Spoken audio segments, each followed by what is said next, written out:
As you know, I'm Caroline, the Executive Director of Berkeley SkyDeck. I am really excited about today because this is a long overdue topic, and we've got two excellent advisors who are going to lead this discussion of how in the world do we pitch coach at SkyDeck? Because we of course have very high standards for our founders when they pitch, either a demo day or whatever event they're at, and we're well known for that at SkyDeck, that the pitches are clean, clear, and compelling. And we've developed a bit of our own protocol around the famous SkyDeck 5-minute pitch. Your entire business in 5 minutes, not easy, but a great exercise. And we've packed a lot of learnings in. And so here to share them are two real experts on this topic. Will Burke, who is our branding guru and leads many of the workshops and does a lot of the coaching for the founders on their stories. His day job is design and branding. That's what he does. So welcome, Will, and welcome also to Sam Wong. Sam is also an expert startup advisor. That's what he does. That's his day job, is advising startups. So I'm going to hand it over to them, and we're going to have a great time. So Will and Sam, please take it away. All right. Well, thank you very much. I'm going to get started with some slides. So let me share the screen here. And while I'm doing that, Will, if you want to, if you have a comment or two, then this is a great time to chime in. Otherwise, I'll just jump in. No, I'll let you run with it. And we're going to be tag teaming here. This is our first, I think, workshop that we've got two advisors at the same time. So this will be a new experience for us and for you guys as well. All right. So looking forward to this. This is Will has put in a good amount of time and content. We've tag teamed on this, as he mentioned. You're looking here at a slide, I hope, of a past SkyDeck demo day. Okay. So just confirming that everybody can see the slide. Yes. Yes. Okay. So as you know, the demo day pitches run 5 minutes. That's an awfully short amount of time, but that's the standard with many startup accelerators. So what we're going to try to do here is really go through the detail that we have available through the Berkeley Accelerator method, really focusing on how we want to provide pitch deck coaching resources for the advisor community. So to be specific and to be clear, I like to use sports analogies. I'm a big sports fan, and in the sporting environment, in order to be successful, it takes a good amount of skill on the individual athlete, but as well a good amount of knowledge from the coach. And in order to help a coach be successful, they should pair that knowledge with a playbook. What we're trying to do here is to provide the advisor community with a playbook that you can apply and customize to the startups that you are advising. So we have a number of best practices. We split this presentation into 3 sections. The first section is the goal of the demo day pitch deck. The second is the SkyDeck pitch deck template and scorecard. That's specific resources that we'll go through, and Will walk us through some of that detail. And I'll wrap up again with part 3, which is 5 specific tips for effective pitch deck coaching. Okay, so let's dive right in with the first part 1. What is the goal of the demo day pitch deck? The typical founder comes into a demo day pitch thinking that the goal is to get a check. Seasoned advisors and seasoned investors know that it's a very different experience. Actually, at demo day, the goal should be to be able to connect with an investor. Okay, so investors see 12, 15, sometimes 18 or so pitches at demo day. That's a lot of potential. And given the fact that they see so many demo day pitches, in order for founders to succeed, they have to stand out in some way. All right. So unfortunately, in most cases, people will forget what you say. Some cases, people will forget what you did, the great accomplishments of your startup up to this point in time. Given all the pitches, all the detail, it's easy to forget that detail. But as Maya Angelou said, people will never forget how you made them feel. So our goal is to make sure that we can help the founder community do the best job at connecting with the investors emotionally, and then that leads to opening the door towards more. Founders at a demo day oftentimes will end up casting a very large net. It's a form of fishing, okay? But the reality is, in order to secure an investment, investors are really caught one at a time, so to speak. Instead of casting a net, it needs to transition into spearfishing, okay? So the challenge is investors are risk averse because there are many threats that can encumber or sink a startup and cause it to fail. So to go through this process, what we would have to do is, and part of the demo day pitch, is to demonstrate how the startup has de-risked the typical threats. You're going to go out on a climb. You're going to go out on a zip line. You're going to do whatever. Okay. Show me that the safety gear that you have justifies me jumping off a cliff or jumping off a tall tree or whatever the case may be. So in addition to the de-risking, because there is so much information that's typically told, and it's easy for investors to kind of get lost in the detail, it's important to do a great job with telling a story. And that's where we, as advisors, can really help out with the startups. Many founders, when they jump into a startup, it's fun. They want to just immediately start playing the game. The fundraising game is action on the field. But seasoned advisors and seasoned coaches know that in order to be successful at fundraising, you have to spend a good amount of time in the gym. Okay, you have to build the strength necessary and the skills, the technique to be able to be truly successful. So our goal is to coach founders to make sure that they tell a story that, number one, captivates the audience. Something that stands out, that's memorable, that's that will connect emotionally with the investor community. The pitch also needs to validate the detail that the founder has built, so that when, even during the demo day itself, investors are looking to tick off some of the hot buttons and the checkboxes that are important to them and their investment style. Then in addition to that, we want to make sure that the founders do a great job at motivating the investors to act. There's something special here. There's something, there's a treat. There's something good for you, Mr. Investor, Mrs. Investor, Ms. Investor. Motivate the investors to be able to take a specific action. Okay. This may sound easy, but it's actually quite difficult to do. From an investor audience, it's similar to doing live translation at something like a UN convention, okay, a UN conference. I am very impressed with the professional translators that do this work, because they actually have to multitask. They have to listen and then mentally translate and communicate with nuance the detail of what is being said by the speaker.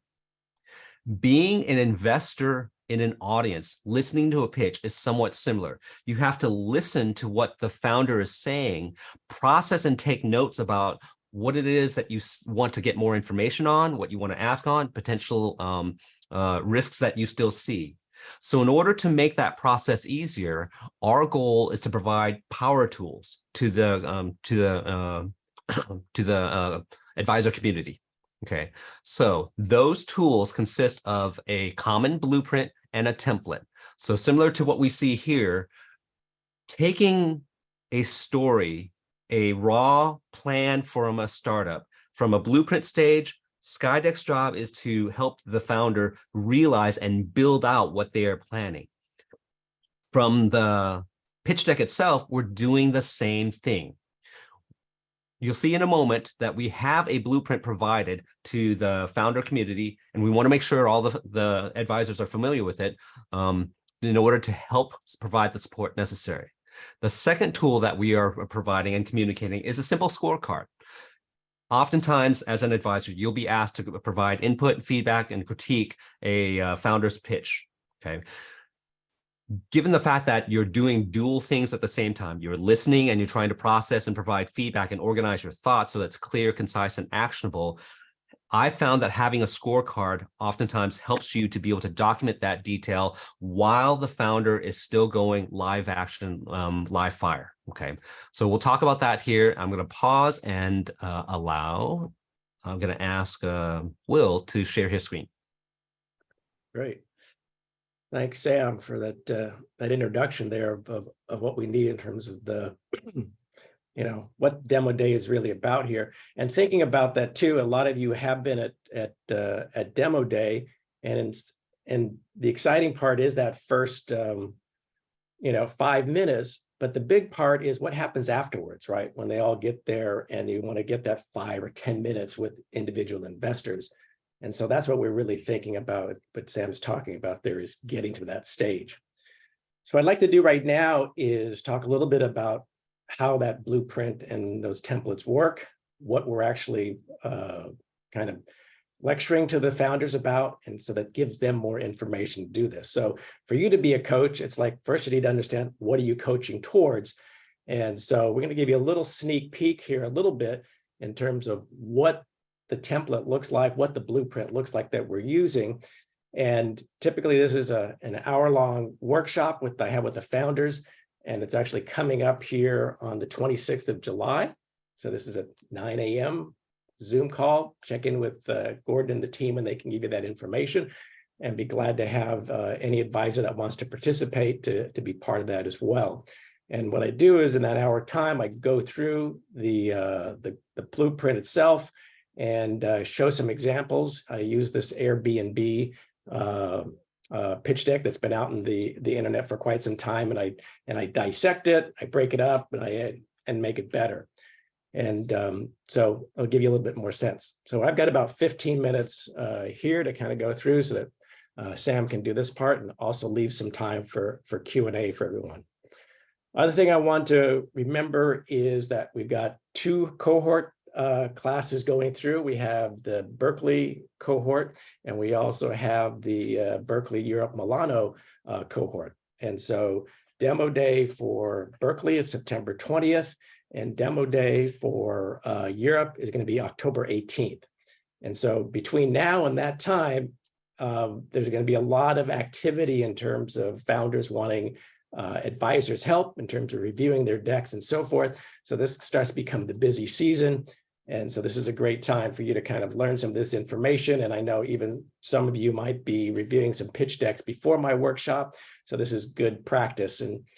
And the other thing to remember is that when you see their first deck, it'll look nothing like anything we've talked about, and that's fine. And our goal here is really to help them over the next few months, really sharpen up their deck and get into a presentable format.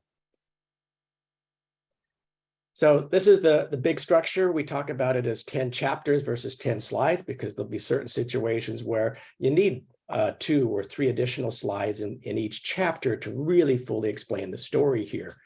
And the great thing is, while we have this simple structure, and people are probably very familiar with that, is that it's just like what Sam talked about earlier. There's actually 3 sections of it. So the first part of the 10 chapters, from the title to the solution, is really about captivating, getting the investor interested in what this whole startup is all about.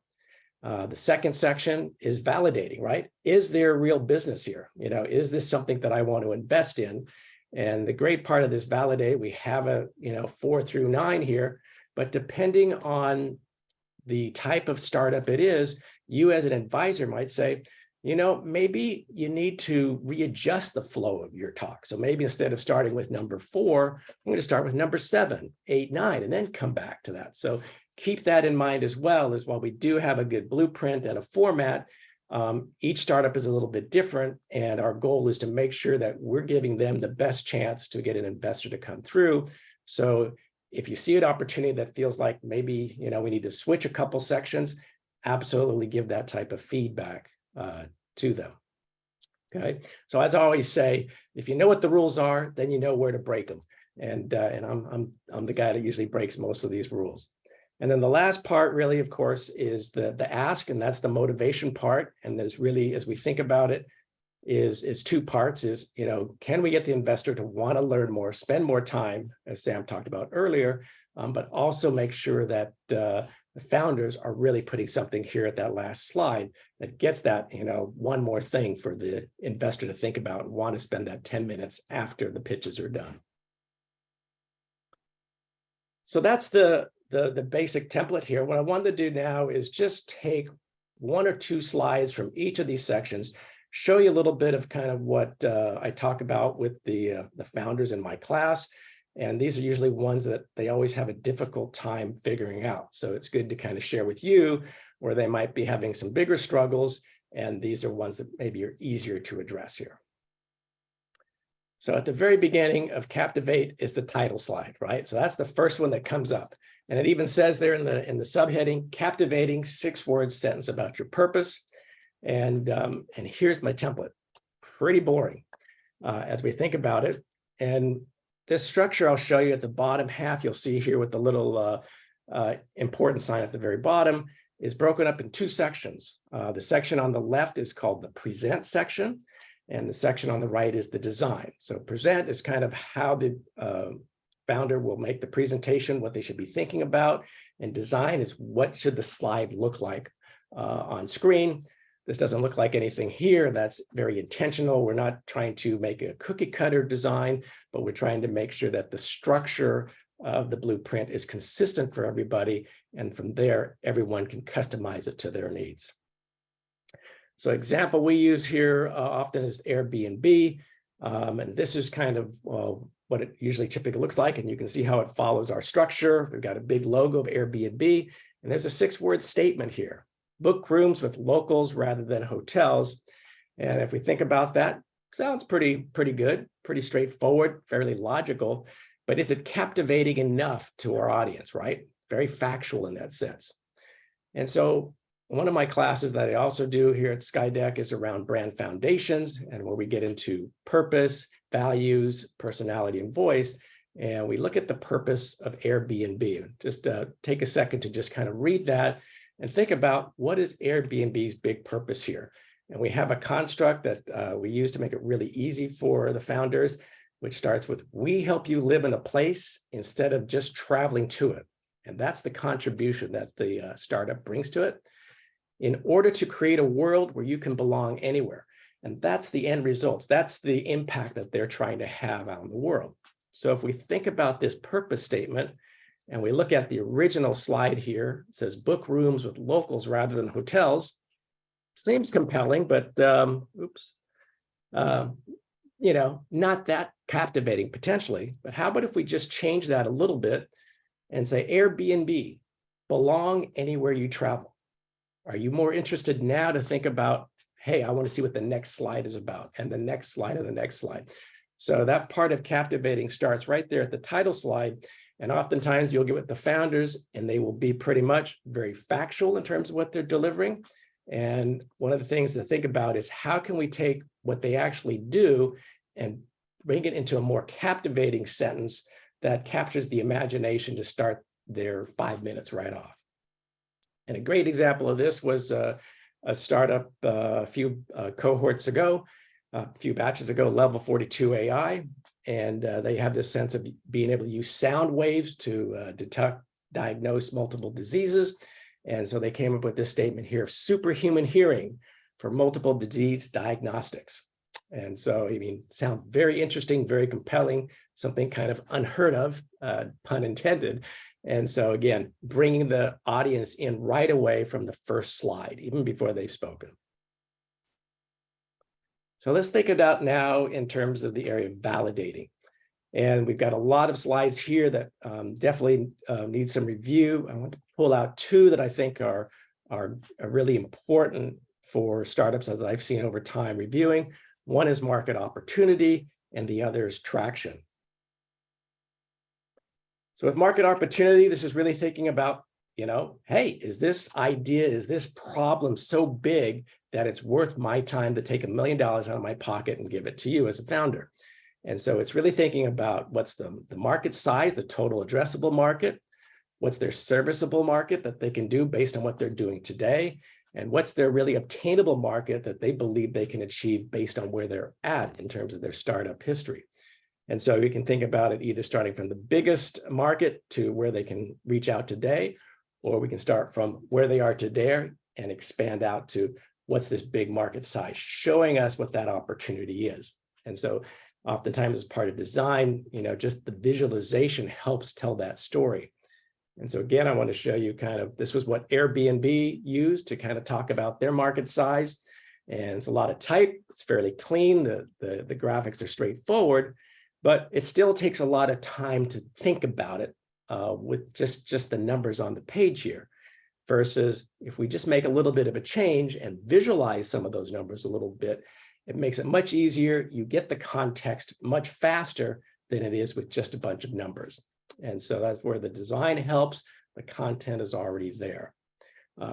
Definitely make sure if some of these terms aren't familiar as part of the template, they're going to be there so that you kind of know which the language are. Make sure your audience knows what the language is as well as the founders. And here's a great example from another Berkeley cohort. And you can see what they talked about around market opportunity.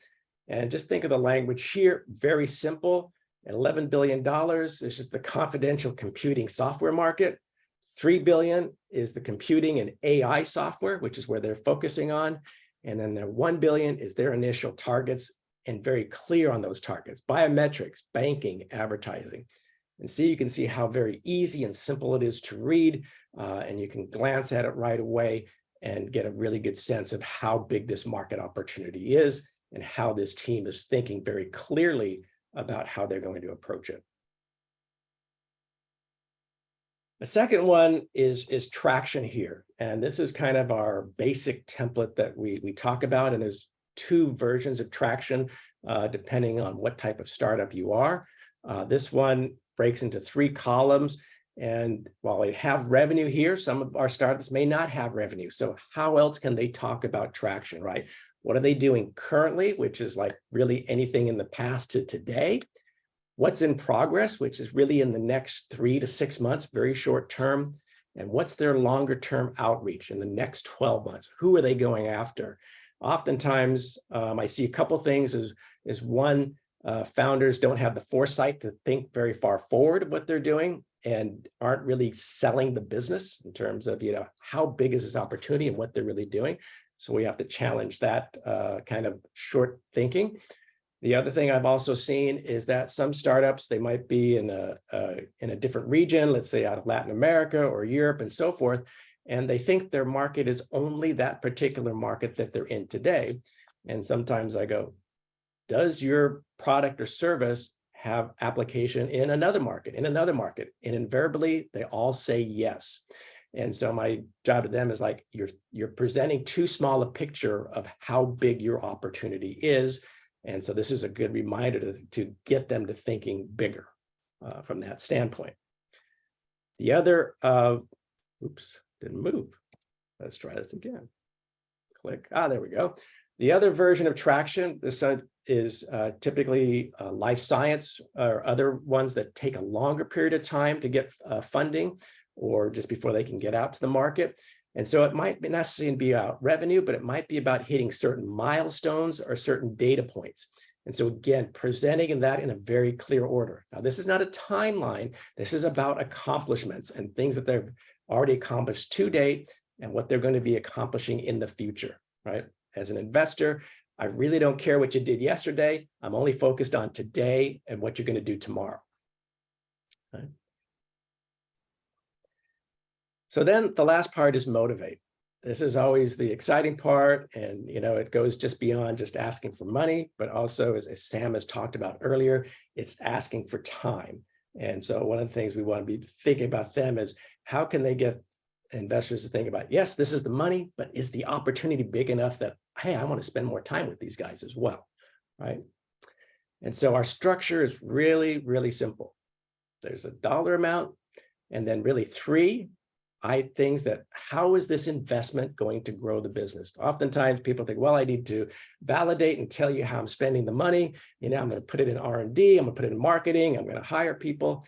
And as an investor who's just sat for 5 minutes in a presentation, I'm not really a great judge of, is that a wise way to spend that money, right? I don't understand what's the impact of that money being spent. But if you tell me as a founder how this money is going to grow the business, now I can have a better sense when I meet with you later, are you spending it in the right way? because then I'll have the context for how we're spending the funds because I know where the business is growing. And so this is the challenge that I try to give to the founders is think about how this money transformed the business. Give us 3 simple key points. You might have more as well, but let's keep it simple for the first 5 minutes here. So here we'll use Airbnb again. This is what they presented with the financials. A lot of words here, a lot of numbers. You don't even really know which one to look at. What's the most important number on this page? And so by using our template, we get it very simplified. I'm looking for 500K. This is an angel round. With that money, we're going to make 80,000 trips on Airbnb. We're going to grow our business to 2 million in revenue, and we're going to do it in 12 months. Does that sound like an interesting business idea for you? Let's talk afterwards. So that's what we're trying to get to with this simple structure here. And so helping the founders think about, how this money transforms their business, gets them thinking in the future. Because I'm hoping as an investor, if they've already got that much thought into it, they should be able to show me their spreadsheet and strategy of who they're hiring and what they're doing and how these are going to help them get to those goals for their business. All right, so those are the 10 kind of chapters in a really short period of time here. We have a whole PDF with the full breakdown of every page of this template, along with the Airbnb examples. So that PDF has already been sent. It's SkyDeck's got it on their server. They'll send you the link here, all the other stuff. So I'll let Gordon and those guys figure that part out. And definitely, if there's things and ideas that any of you have that say, hey, Will, I just thought about this, maybe is a good recommendation to tweak it or whatever, please send it. Because if you were in my presentation on this work 4 years ago, you would say, oh my gosh, this doesn't look anything at all like it. And absolutely not. We keep trying to improve it every batch to make it better and better based on the feedback we get. Okay, and one more thing before I send it back to Sam. We've got a demo day pitch practice scorecard, right? And Sam has been doing this in his company, Fundable Startups, for a long time. And he so graciously spent some time here to do one just for SkyDeck. And so this is going to be something, again, that's an Excel spreadsheet on Google Slide that you're going to be able to do. Just real highlight you can see in the far left, we've got, each of the title slides for this first 10 chapters, and then a few more extra points there for you to be thinking about as well. We give some information of kind of what are the things to think about for each of those slides chapters in terms of the details. And then you get to score it 1 to 5. And the great thing is those things in orange, those are where you can input stuff, and it's really simple. So it's not a very hard thing. You can do it online, or you can just do it by hand. There's a multiple in terms of different importance of different parts of the story. So it's slides 2 and 3. We've got a multiple of like 2 and 3 to say, how are we captivating, right? If we're not doing that very well, the rest of the presentation may not go very well. So it's about those things to think about. And again, other aspects for that. So if any more questions on scorecard, we can take that in the Q&A, and Sam will have more feedback to give you. But I think now I'm going to be done with my time and send it back to Sam. Okay, sounds good. Thanks, Will. Let me go ahead and reshare.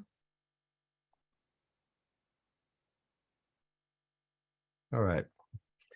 So Will's walked us through the pitch deck template. It's a great template. My experience having sat through a number of demo days with other accelerators, as well as serving as a pitch judge for a lot of various pitch events, is I was very impressed with what the SkyDeck founders have done. The clarity and the glanceability of the slides, it really made it easy to digest and assimilate the information that the founders were giving us. And I think a lot of it is because of the template that Will has put together. What we're going to share about here is 5 specific tips to the advisor audience here on how to be able to take some specific action on this from this presentation here. Number 1 is to remember to encourage the founders to sell to the investor mindset. And the concepts here captivate. Make sure the founders communicate and craft a story that stands out. Validate. Founders need to sell to the investor pain points and goals.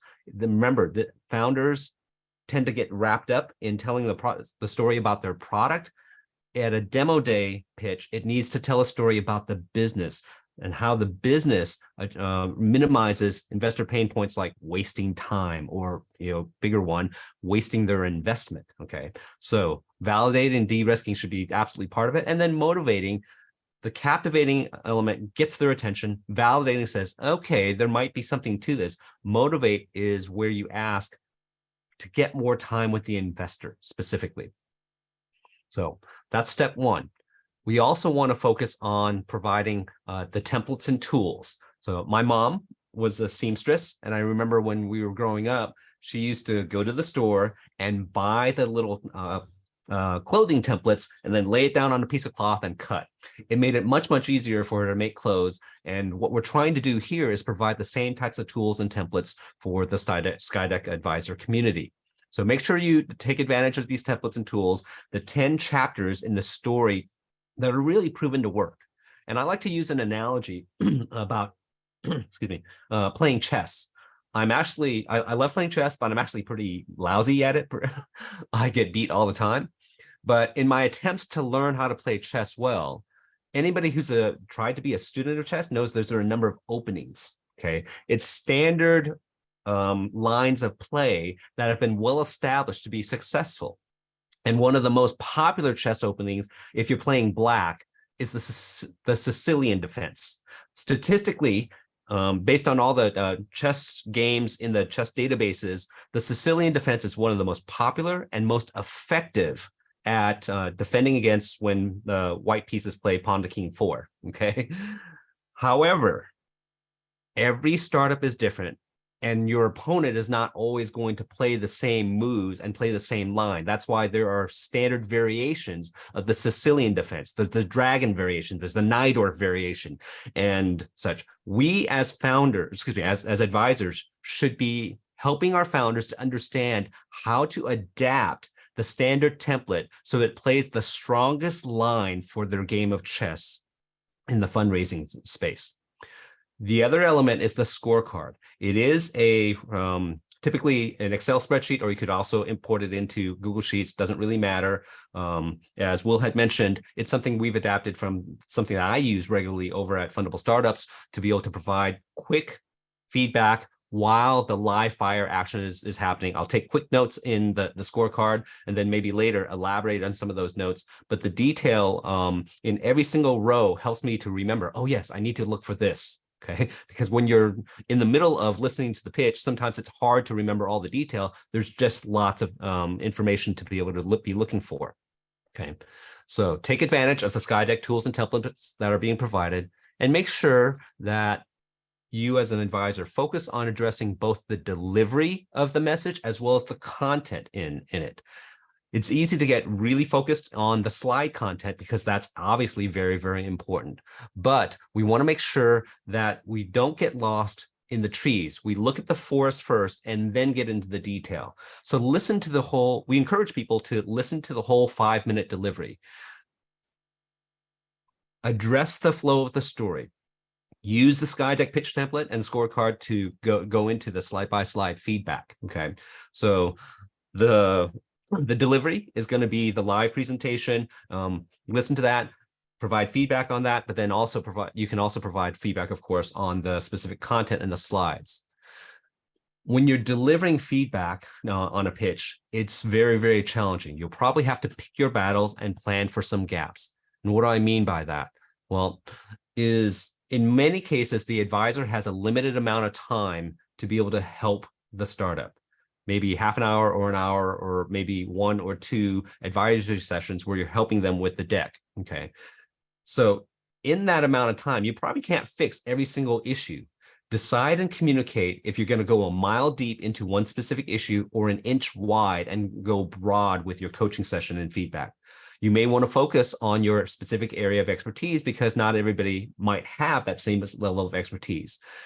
In order to cover the areas that you aren't able to cover due to time, typically, remember that you're only one step in the pitch deck review process.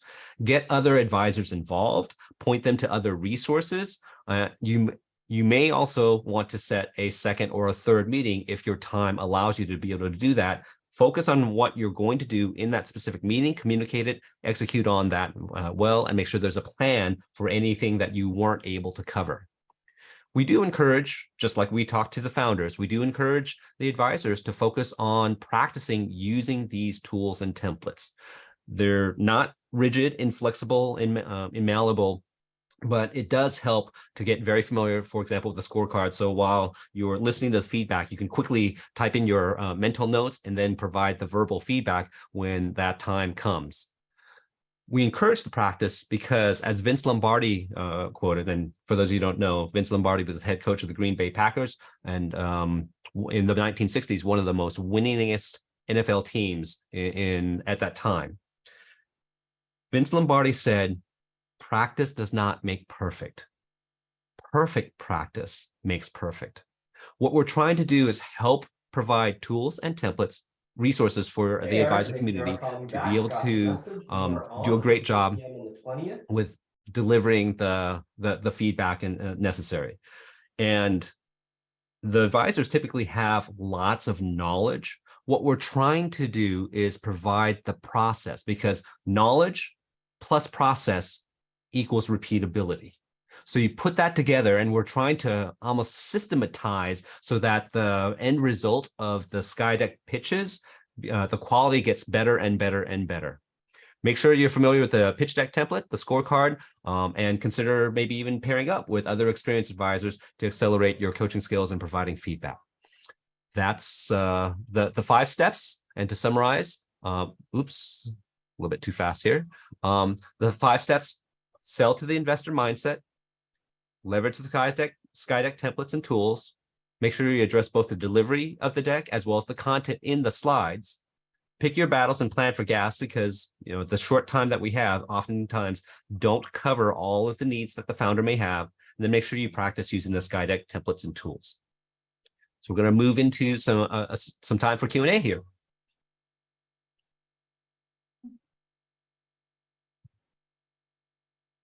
All right, thanks, guys.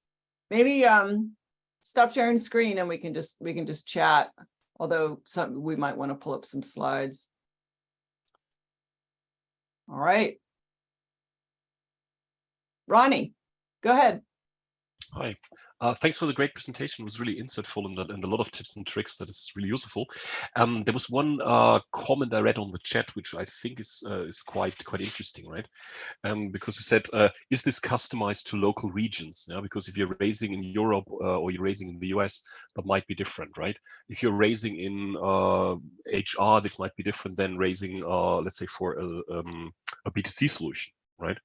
Can you say some words about that, or how much the focus is on, let's say, where do you want to raise the money? Because I know from Europe, the investor decks, they have a different focus. So for example, they put team first, right? And they have more financial background information is really expected, like for first meeting, maybe not on stage for a 5-minute pitch, right? So how much is that relevant for let's say the current cohort and the normal cohorts? Yeah, I'll start with that. Good question. Everything said today applies to all regions, but definitely advisors in specific regions will have relevant comments. As you mentioned, in Europe, they're really looking for traction. In other regions, in Silicon Valley, the grand idea could be more compelling. This also relates to, so Himanshu had a question about, can you give us tips on reversing the order of that middle section, right? So the first, introduction, problem, solution, the same for everybody. And the last slide is always, what do you want? How much money do you want? But in the middle there, how would you switch that order? It might depend a bit on the region. It would depend on stage. If you have a startup that's very, very early, you haven't really built much yet, you're really early, maybe you want to put your team first because your team's incredibly impressive, right? If you are a female founder or a founder of color, we know the bar is higher for you and people are going to find you less credible. So maybe you want to put your team first or your traction first. So those are just a few tips on how you might mix up that initial content. Will or Sam, any other comments about that question? Yeah, I kind of second kind of that last part you talked about, Caroline, is, one of the things that, this 5-minute demo day is to build trust, right? And oftentimes if you, it kind of seems weird to kind of counterintuitive to say, I'm leading with the team, but I've just met you. Do I even know you? How can I trust you? But if you give me things like your traction and your knowledge and understanding of this market or your solution, I'm going to have an easier time to trust you. And that's why even when I showed the version of a different organization, I started with traction, then team, because I want to have something positive and then associate that positivity with the people that brought that to there. So keeping that in mind, and as the rest of the parts go, we may even have to drop off some of those things. So they may end up only using 9 chapters because they are at a really early stage, or we may spend more time on a specific chapter because they may be further along and have more proof points to say. Right. I would also add to that that this is where the advisors really need to take advantage of the general principles that we've tried to communicate here and customize it to the startup. So there was a startup that I was advising a while back where the founder was a PhD and was a specialist in neural networks and applied that technology or that skill, that knowledge to do computer vision. So rather than just saying Joe Blow, this is the person, and the person went to this college, make sure the team slide, because that person was a great asset. Make sure the team slide communicates that, oh, he's a PhD in exactly the area of technology relevant for computer vision for autonomous vehicles. Okay, so it's going to take some knowledge of what the investor community or what the need is, and that's where we have to take advantage of some of the basic principles here and customize it for the to whatever makes the startup shine the brightest. Great. John, I think you had your hand up next. Yeah, thank you. I often see these huge total available markets and what they can address. How important is it for them to really, because you said that they need to understand their markets, how important is it to have a realistic, market TAM and what their addressable part of that is? Mm-hmm. Go ahead, Will or Sam. Take that Well, question. Go ahead, Sam. Yeah, I have a lot of opinions on the Tam Sam SOM slide because it's usually complete fiction. Okay, the uncoached versions are usually complete fiction, and what I encourage people to do is, well, number one, a lot of early stage investors, especially in the Silicon Valley, care a lot about the market size. Okay, so you need to make sure that if you're communicating to an audience, especially if you're doing one-on-one investor meetings, that you highlight what that investor cares about. The other element about the Tam Sam SOM slide is I encourage people to show their work somehow. If the slide can support it, put it up there on the slide. If it gets too cluttered, you should at least talk through detail. And just like back in elementary or middle school math, the math teacher said, show your work. Don't just tell me the bottom line answer, because I'm going to doubt that. Show me how you got to that, and it should be bottoms up. That's the other element of the Tam Sam SOM. Top down is doing a Google search, finding an analyst saying, this is a $40 billion market, and if we capture just 1%, we're going to get X $100 million worth of revenue. That's worthless. I'll immediately discard that. But if you show me how this is how much we charge, there are 10 million people who have this problem, and if we, based on our traction so far, our marketing, growth marketing shows we can get about 50 users converting per month. 50 users per month times what we charge equals X dollars in revenue per year, and in a 2 or 3 year period, you build the bottoms up to say, this is why this dollar amount is obtainable. So number one, bottoms up. Number two, show your math, make it defensible. Mm-hmm. Nathan, I think you're next. Yeah, I guess I have a kind of a comment, and maybe would like to see if you agree with the perspective, which is the discussion around sort of we're here in Northern California, Silicon Valley, and the importance of the compelling story and how you make people feel. And then we also talked about, hey, in Europe, they want to like sort of show me the numbers and let me see the data up front. But I actually think for whether you're in California or in Europe, you're going to have a diversity of perspectives in the investors. And I think some people really respond to the emotional story, and some people have emotion when they see the numbers. So something I've been thinking about a lot in my advising is you need both, because some people will be moved by the story and other people will view that as propaganda and show me the numbers. And so do you think this is a valid perspective? Because I think in Northern California, in the Silicon Valley, we tend to over-index on the like really inspiring story.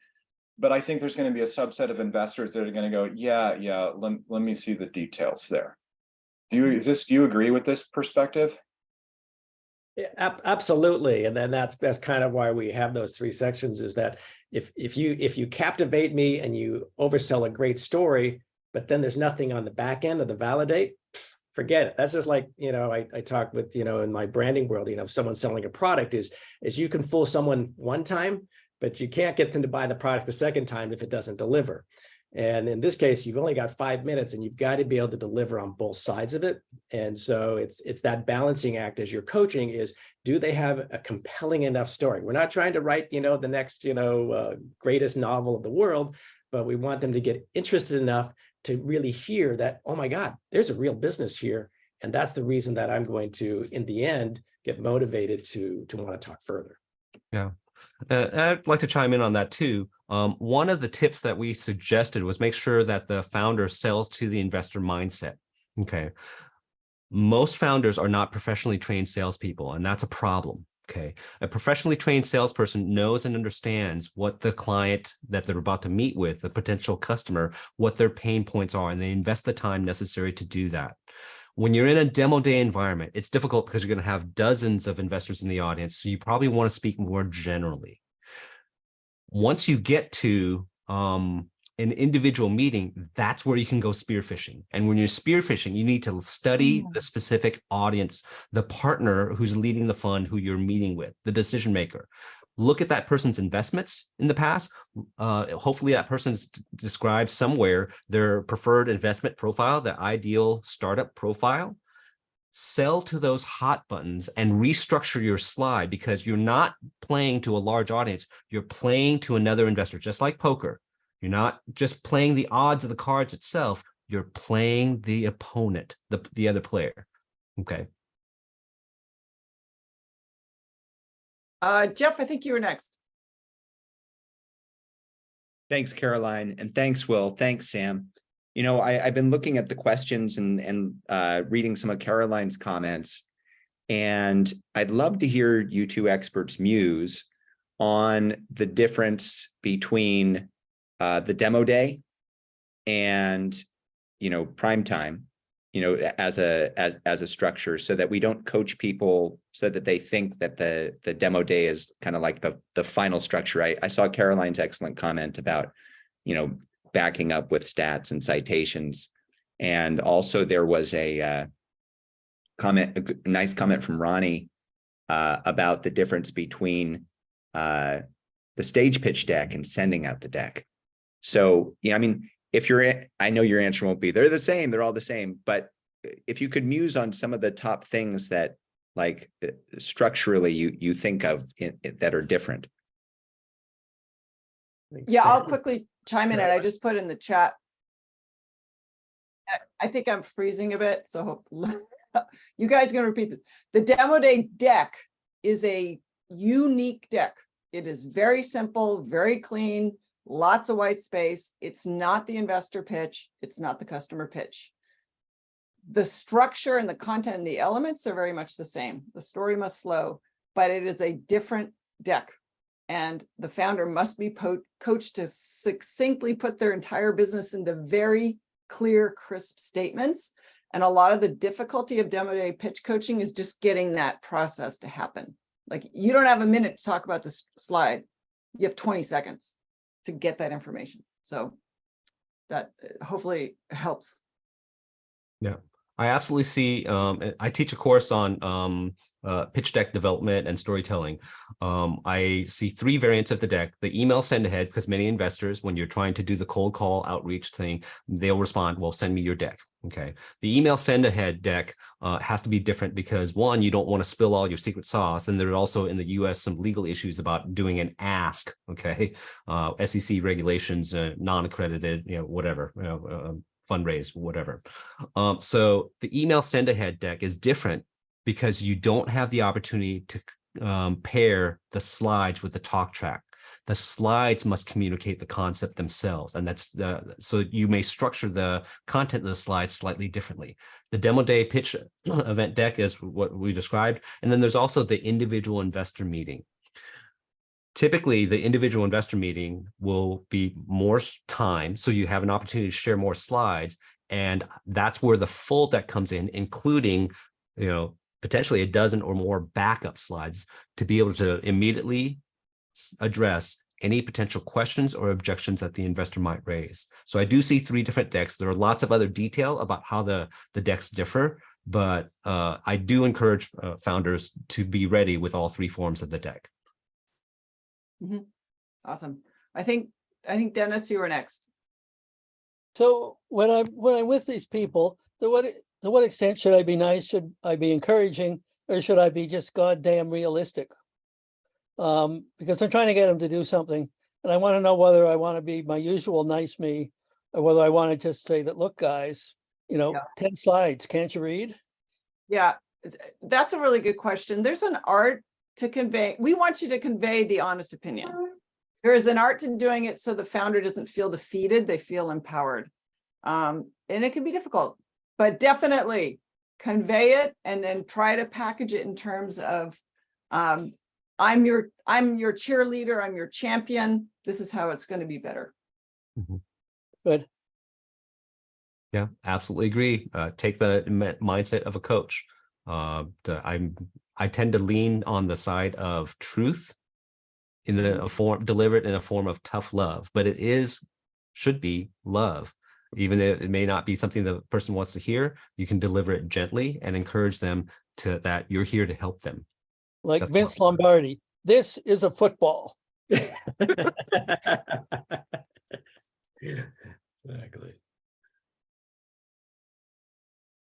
Okay. Let's see. Mark was next, I think. Hi. Yeah, fantastic presentation, guys.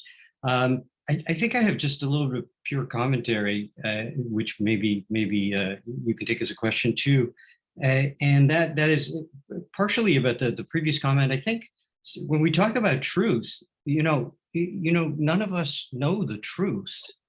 If we were smarter than these guys, we would be out, on our yachts, not sitting here, right? So I do think we're trying to create a hack, a formula here, and it's a good formula. It's a recipe, but let's remember that it's a business, not just like an AI generated presentation, right? So I think I believe we can help with pitch preparation and practice and structure. But you've got to have a good player. And as coaches, we've got to be engaged with the whole person. And it's not just a formula. So part of it is, I think about like these presentations as to use your sports metaphors, Sam, and I'm more of a tennis player than a football player, but people will hit to your backhand. Doesn't matter how good your forehand is. Same thing in the pitch. If you have something in it that's really great and one part that's unreliable, that's where we as investors go to, right? And so that, I think, informs where the work is going to have to go. And my last comment is that when pitches are complex and where it isn't about just an advisor saying, oh, you should state this a certain way. Usually, I believe it's because the founders have not yet matured to understand their business. And so we're not there just to rephrase for them. We're there to help them clarify what their real value prop is, what their mission is, and how they're doing it. So, I think everything that we've said is great. And on top of that, I think there's a layer of customization, of understanding who the founder is, what they need, and what their business is. What do you guys think? I'm going to say something, Mark. I mean, many of us may choose not to be on a yacht. So I actually think that what we provide is technical advice often, and maybe, and they need us desperately to be successful. So I think the help that we give our teams is priceless. And, you know, just so the second time that you say if we were smarter, we would be on the yacht. But actually, we're very smart and we do great work. All the advisors here. So absolutely. I'm just trying to introduce some humility. We're not running the company, you know, and sometimes, and they ought to know their business better than we. And if we're the best technical advisors, and if we know their technology better than they do, and we're not on their team full time, that's the wrong place to be getting the technology. Yeah. Right. I think what we do is to bring them the experts in technology as well. It is impossible in my field in blockchain to know everything and smart contract and everything. But I do see my role in bringing them experts who have built something and cannot steal their technology. So I'm very careful, but we do provide the help that they, you know, need. And it's really a lot of help, especially in the area of large language models and blockchain. Hey, Mark, I think one of the other big things that at least with the teams I've worked with that I end up doing with them is it's effectively helping them understand how they will be perceived by somebody who's a professional investor, right? Because, you know, they're not going to hear a lot of the things the investor might be seeing or thinking because they put that in their notebook, but it doesn't necessarily come out their mouth. And, you know, that's one of the things I always try to optimize for is to help them understand, you know, your goal is to evoke action from that investor. And in order to do so, you have to know them, you have to understand how they think, how they assimilate what you're telling them, and, you know, how to, you know, hit the third rail and end your dialogue with them, because it's not that hard to do in many cases, right? So I honestly think that's probably one of the more valuable things we bring to the table for them. I agree with what you're saying. I mean, we can't come in and try to take over their, you know, product architecture or, you know, execution plan for development. I mean, we have an advisory role there, but, you know, they are who they are. Got a couple more questions? Yeah, Himanshu, I think did you have your hand raised up there for a while? I did. I think like I wanted to maybe just quickly, if we can talk about the competition slide, especially because there is, you know, various different ways of skinning that slide, because there is the current market that you're going after, and there's a future view, and it can entail different types of competitors that they will encounter. So I wanted to hear the group just kind of talk about best practices on what to advise. Like, you know, we categorize the competition in various ways, and what should they focus on today? Yeah, and just go ahead, Will, but I just want to say it's very different in different industries. Darren Cook, who's on the call, our BioTrack chair, it's different for life sciences companies. It's different for blockchain. Linda and Alan Young are blockchain chairs. It might be different for aerospace. I think I saw. So if you've got a very specific industry, feel free to reach out to the track chairs about how to address that, because it's different. So that's a general comment. Go ahead, Will. Yeah, what I've tried to do in terms of the demo day is really think about the two axes where the startup is strongest. And because we can get into what we call, you know, features, checklist, and so forth. And you really don't have time in demo day to even go through all that detail. So you're going to have that detail in showing how you're different from the competition. But as you've gone through that first part of the presentation to captivate me, you're going to talk about your solution and what makes it really good. And what the competition slide should do is just a reinforcement of the two key strengths that you have over your core competitors.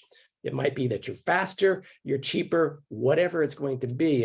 And so by using that simple axis where you can be visually in the upper right-hand corner and everybody else sits someplace else, is all we're trying to do. It's just about that quick validation during the demo day pitch. And then when they get into there and meet in person, then we want to go into a lot more detail in terms of how they differentiate from their competitors. Yeah. I usually encourage the founders to create a backup slide that is the typical table, a matrix where you highlight your advantages and you show the typical top competitors and why you have more checkboxes marked than the other guys. That's probably not a demo day slide, and that's where the variant of the deck probably matters. So it's oftentimes in the backup in an investor one-on-one sale meetings slide. If they ask about, hey, I want to understand this a little bit more, then you'll have the slide immediately available to address the investor's concern. Mm-hmm. Great. Joan, did you have a question? Yes, first of all, I want to thank you for an outstanding presentation. I'm a pretty good speaker myself, and I came to this figuring I would know everything, and I was absolutely wrong.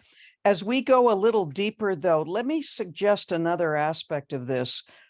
We live in the era of Elizabeth Holmes, and I think one of the most important messages that a founder can communicate is their view on ethics. And I think it is very important to communicate to these founders that it's okay to say, I don't know. We don't have the data, et cetera, et cetera. That makes a profound influence on me as an investor. So I just wanted to suggest the undertone of the non-verbally communicated messages that I think are very, very important in the presentation. Yeah. So two thoughts about that. I absolutely agree. I have some strong opinions about this. Saying you don't know is honest, authentic, truthful. If you have a situation where you do say, I don't know, make sure that the founders are coached to say, but this is what I will do about it. And then make sure they follow up post-meeting. This is what I said I was going to do about it. This is what I did. Here is my response. That's one thing. The second thing is more philosophical, is the reason founders are here at SkyDeck is to learn. Okay. There's the old Silicon Valley mantra, fake it till you make it. I absolutely hate that statement. What I try to teach founders is become it by learning. SkyDeck is here to help you learn and become a better and stronger founder. That's okay. We all have things to learn. Demonstrate your investment to learn. And if you can communicate that in the right way, it will make you look like a stronger founder from a team perspective. That's my encouragement to founders in general. Yeah. This gets into delivery a bit, which we haven't talked much about, but I posted in the channel. We focus a lot on delivery the weeks leading up to demo day because it's a performance, and the founders need to convey absolute, pure confidence without sounding fake. I'm not making shit up. I'm not snake oiling you, but I am absolutely confident as a founder that I will make this business work with your help, Mr. or Mrs. Investor. So that's an important point, John, that we hammer to the founders. Be authentic, be honest, but be incredibly confident at the same time. And not be arrogant. I think sometimes some presenters are, or startup founders are a little bit arrogant. I know what I'm going to do, and I won't listen to you. Right? We don't want that. Like, I'm super confident. Help me learn. I don't want to practice age discrimination, but I think that is an excellent point, Carolyn. There are a lot of young founders who don't know what they don't know. And I don't know how to communicate as an advisor. I don't know how to help them with that. I start out by saying I've been on this planet for a long time and I've seen X, Y, Z, W, Q. Somehow we've got to get that message across without being discouraging, and I'm not sure how to do that. Yeah, it depends on the founder. Sometimes that can get across, and sometimes it can't. And Joan, I think there are older founders who might be like that as well. I've come across a few of them. So you're pointing out something that's universal in my experience. Well, I think yeah, I agree with you. There are some older founders who are world authorities and whatever it is they're trying to do. But I have found predominantly it's younger people who are less experienced, who don't know what they don't know. And I don't crucify them for that. I was the same way. I recommend one of the things that Haas tells the students, which is confidence without attitude. And it is important that they listen and be told, be careful. You sound arrogant and it doesn't look good and you're not going to persuade anybody. And you just, so. Right. And a way that I think gets founders' attention is to say, if an investor thinks you won't listen to them, they won't invest. Yeah. I don't want to invest in you if you're not going to take any advice from me. So. Yeah, and I couch that in the sense of a relationship. Lots of people say getting an investor to sign on board is like dating or getting married. I think there's a lot of truth to that. No one likes a know-it-all. Okay, that's just a turnoff for most people in the dating world. The same thing with founders and investors. Investors like to know that you respect their thoughts and opinion. You may not always agree with that, and that's okay. But finding the way to disagree tactfully and logically is going to be a key element. If you rub your investor wrong too much, you're probably on the way to getting fired. Yeah. Other questions, Jeff? I think Jeff had your hand raised. Yeah, just a big thanks to Sam and Will for the presentation. It's very informative. Question for you on the traction slide. A lot of the startups are pre-revenue. I advise startups to, let's say they're doing betas, to collect testimonial statements during the beta. And I'm curious if you think that is compelling enough to put on the traction slide, a very strong testimonial. And what are some other things pre-revenue that you think investors would find very compelling for traction? Yeah. Let me address that. That's important. It really depends on the startup, the industry, where they're at, who's the quote from, what does it say? So there's not a hard and fast rule about a quote. Let's also just talk for a minute about demos. We're currently in the middle of a series of 3 workshops on how to do a product demo, a live product demo, which are never done at demo day, no live product demos, something could go wrong. But we do talk a lot about showing their product either via screenshots or a pre-recorded video. So as you coach them, ask them, can you show for your demo day deck, can you show me your product, either screenshots or video? And we've told them all there's no live demos, so they know that. And a lot goes wrong there. A lot goes wrong in that show me, it's confusing. So definitely address that if that is part of the demo day deck.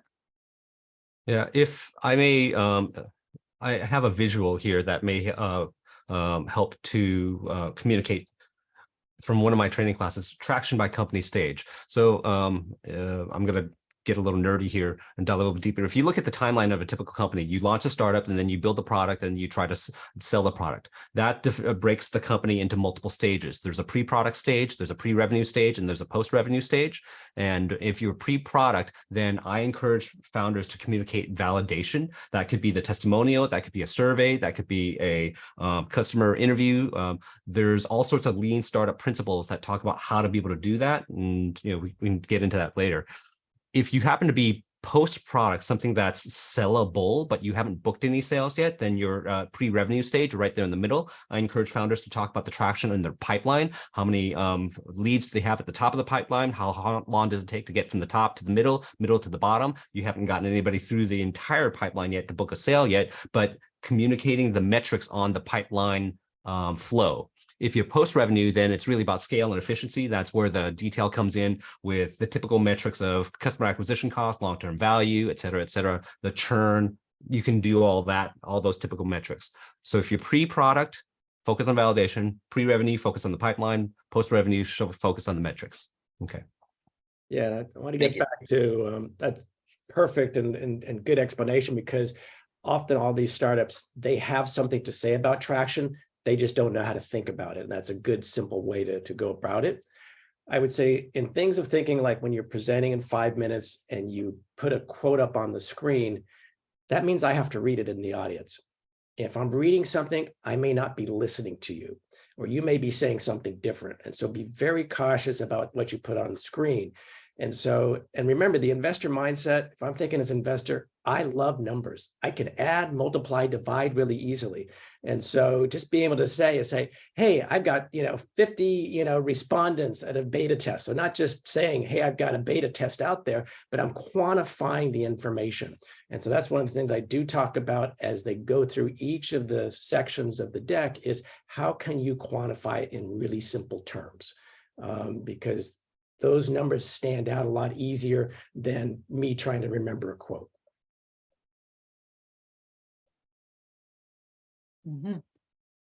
I know we're running over, but if there's more questions, let us know. And thanks, Sam and Will, for staying on. I think this has been the one of the most interactive workshops we've ever had. Lots of questions. This is great. This is definitely great. If there's no other questions or comments, I'll just wind up by telling you where all this stuff will be. This recording will be available. There is a glorious new folder on Google Drive that's going to have the template, that's going to have this recording, that's going to have some other advice for all you advisors and mentors. We'll also put in the demo days dates and schedules so you can see what dates we're looking for. And as some people are asking about what are the founders here, there's a whole process for coaching the founders. It's just beginning. It's already begun informally. I've already and our advisors have started some pitch coaching. I have on Monday my how to give a great demo day pitch workshop. We can share that workshop. The workshop itself is for the founders themselves, but we'll share that. And then Will already mentioned his workshop, which you're welcome to come to. And there's a whole big glorious Google Drive folder for all the founders with all of their stuff, including the template. So there's quite a process. It's quite extensive, and everybody here is a great participate in that because, as I mentioned at the beginning, we're known for our very, very high quality pitches. It's an important thing for SkyDeck, and it takes all of us to get these founders in shape so that when they get up on stage, everybody loves it, and that's our goal. Any other closing comments, Will and Sam? No, thank you for everyone being here and your great questions. And if you've got other feedback and so forth, love to hear it. You can reach me through the SkyDeck or my email. Yeah, that's it. Hope to see you all in person. All right. Thanks all. Thanks, Will and Sam. You guys are awesome. Yep. If anybody will be at the the advisor networking session on Friday, I'll be there. Hopefully I'll see a bunch of you. All right. I'll be there.